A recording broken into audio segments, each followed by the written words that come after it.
Greetings, I'm Mark and welcome to Tryhard Studio, the channel where we develop all aspects of our games, to then abandon them and stop uploading videos for almost a year. Join me in this new devlog, where I will present you the reasons why I believe our next ambitious project might not fail. All of this coming up next.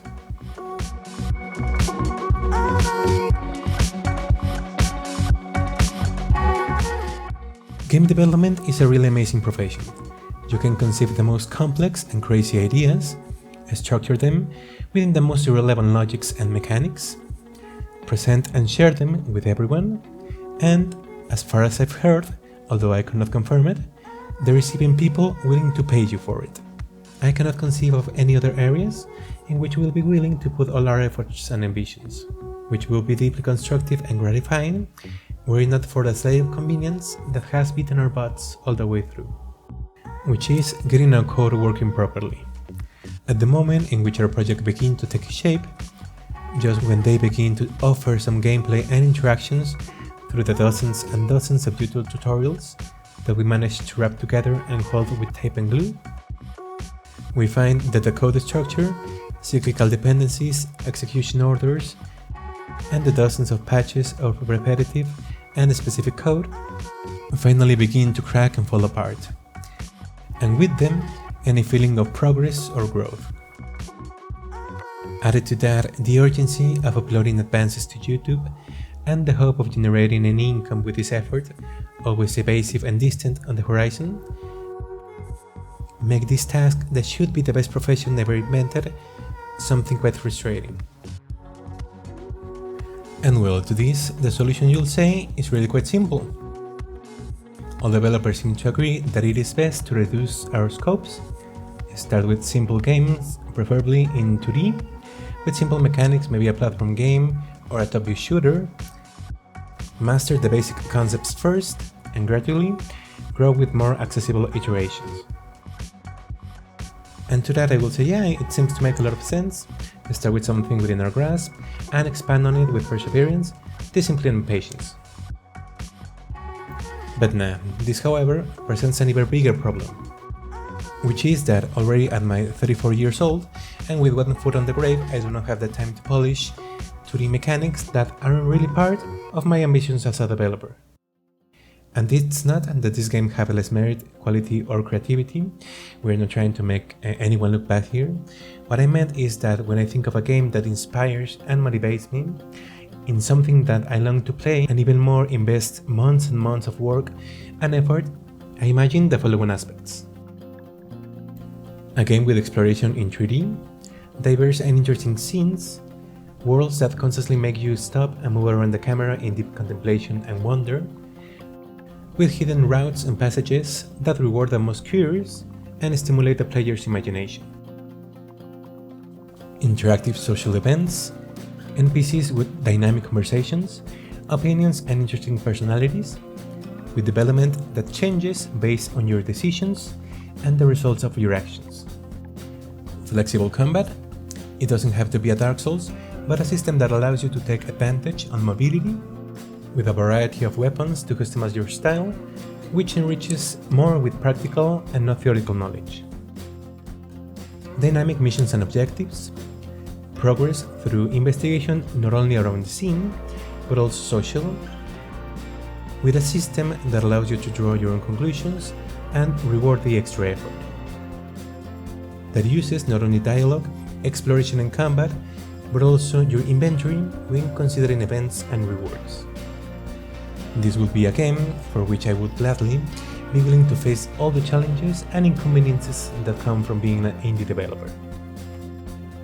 Then, you will ask me, illustrious audience, Mark, what have you been up to these last months? Have you already mastered programming? Did you hide under a rock for the sole purpose of thoroughly polishing your weakest areas, to return now and completely exceed the expectations of this competitive market? And well, I'm happy to report that the answer to this is a resounding yes. At least as far as hiding under a rock is concerned. We have certainly been working on and studying code, and although we're still far from an advanced level, what we do have is the following: a third-person controller, with a state machine that can be easily modified and expanded, a simple combat system but with targeting enemies, frames of invulnerability while dodging, damage based on hitboxes, with modular weapons that allows us to mix any number of modular animations to make combos,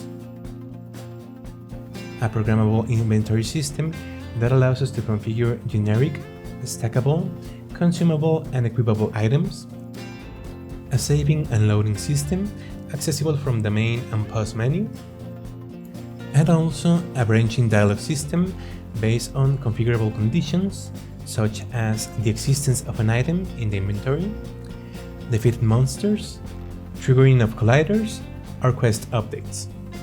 A quest system also based on similar or additional conditions, in addition to simple interfaces to make use of all of these, as well as hundreds of models and dozens of textures that we have created for our projects and made available on the Unity store for anyone interested in our environmental aesthetic, with many more to come.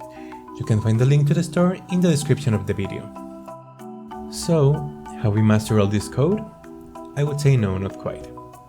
Could we recreate it without using the assistance of elaborate courses? Probably less of all the logic, but at least we understand it enough to modify and apply it to our project as we continue to study and refine our skills. By the way, the link to the courses we took are also in the description of the video, in case you'd like to take advantage of them. We are not affiliated in any way, and surely they will not solve all your needs, but at least for us they have been an invaluable tool. And well, after all, what's next? Well, that's the reason of this video. I think that with this, we've already removed, to some extent, the main reason of our frustration as far as video game development is concerned. There is still a lot of work, but I think that in this way, the constant setbacks should be reduced considerably. And also, the project itself will keep us much more motivated than any of the previous ones. Our new, as yet unnamed project will be a dark fantasy medieval RPG revolving around a young peasant girl whose existence is dragged into sudden supernatural events and manifestations of negative and destructive energies, through which, with investigation and the effort of the player, must find a way to save not only herself, but also her loved ones. It will be a short story with 60 to 90 minutes of the main plot, with alternative endings, and we hope quite a bit of replayability.